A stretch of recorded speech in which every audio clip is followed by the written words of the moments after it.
You're watching the Self-Determination Channel.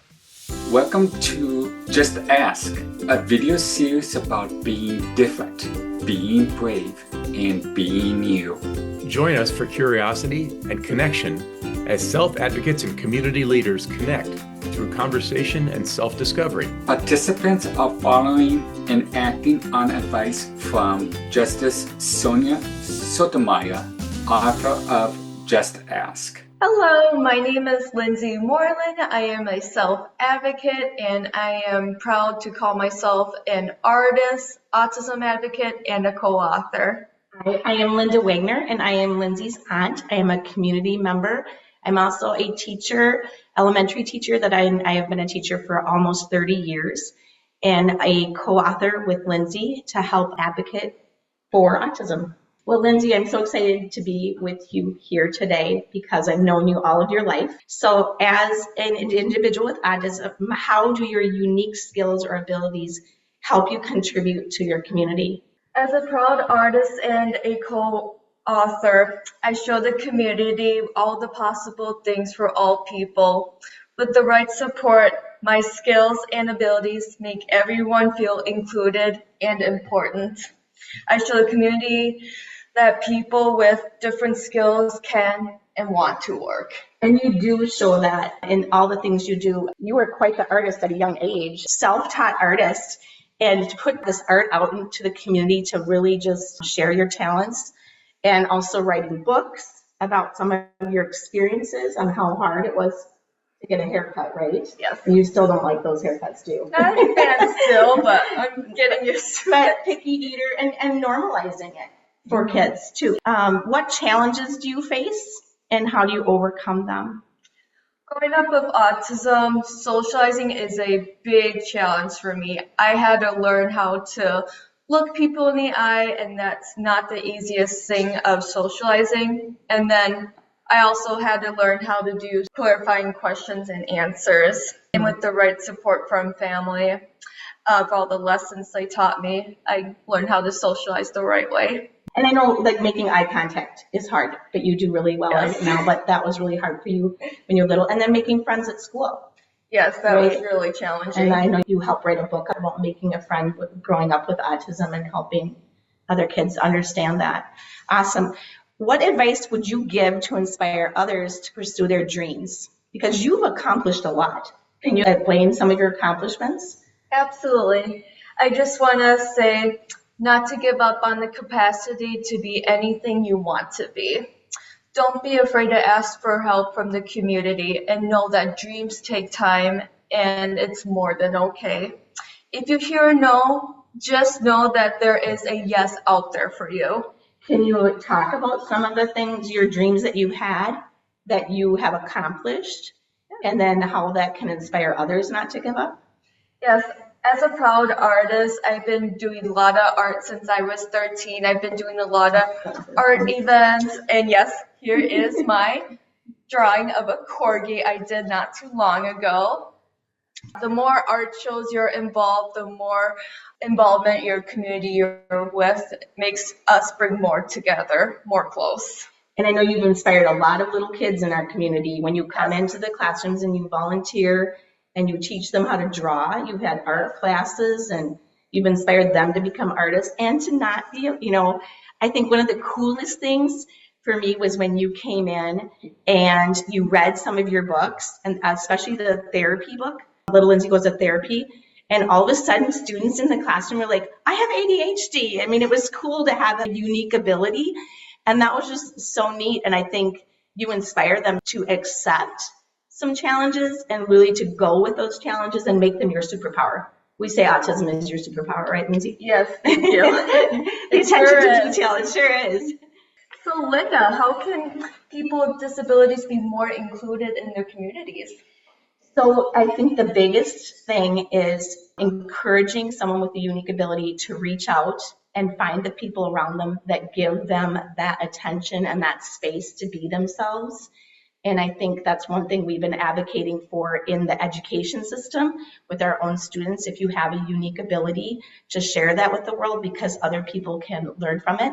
So I think we've talked about schools, we've talked about libraries, we've talked about special community events that you've been a part of, and just being open about your autism. How can you support individuals with differences? So this is one of the biggest things I think that my sister and I have been advocating for, is how to support individuals with disabilities, how to get them employed. And my sister is just an amazing advocate for that, reaching out to families, and that the connections that you have, whether it's Facebook groups or autism groups, and saying, hey, here's an opportunity for your person with a unique ability to get involved. I think that the other part of the support is the acceptance piece. We say accept each other as we are and celebrate those differences. And that's a support in and of itself. Would you agree? Yes, I agree. I absolutely love that. Now, why is it important to ask questions and learn from others' experiences? So Lindsey and I have a joke that when you're with little kids, they ask all kinds of questions. Like, oh gosh, you have a crooked tooth. I think you're going to lose that one next. And so allowing kids to ask questions and allowing adults to ask questions. I have asked Lindsey many times. I've said, is it okay if I ask you a question? And she always will tell me the truth, like if it's not okay or if it is okay. Lindsey said she did not see myself in books. When I was little, I never saw myself. And so I was afraid to make friends. And so one thing she advocated for is let's ask kids questions, like what do they want to know about? They want to know why her hair hurts when she gets a cut. But I think as adults too, even at family events, you want people to ask you questions to help you feel more comfortable. Yep. Can you think of questions that you would want people to ask? Like if you're okay or if it's too loud, Yeah, right? absolutely. And do noises bother you still? Only certain noises, but not a whole lot, though. Okay, because you've kind of gotten used to it. Yes. So it's asking those questions to make the person who has the unique abilities feel comfortable, but also knowing like a signal, like, okay, I'm not wanting to talk right now. I think it is important to ask the questions. Very good. Yes. Now, why is it essential for people with disabilities to be active in the community? And we kind of already talked about that, but we talked about it normalizing it. We're all unique in our own way. And when all of these unique people come together and accept each other, it's more comfortable.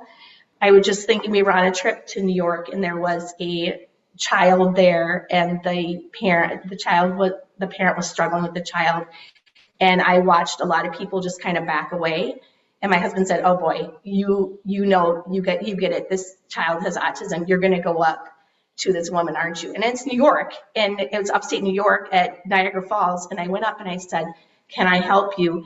And she said, I just need a hug. And so I gave this complete stranger a hug and I think the more we talk about unique abilities and the more we accept and the more we encourage others to be brave enough to say, I need help, I think then we can all be involved in this community and we can appreciate each other. Absolutely.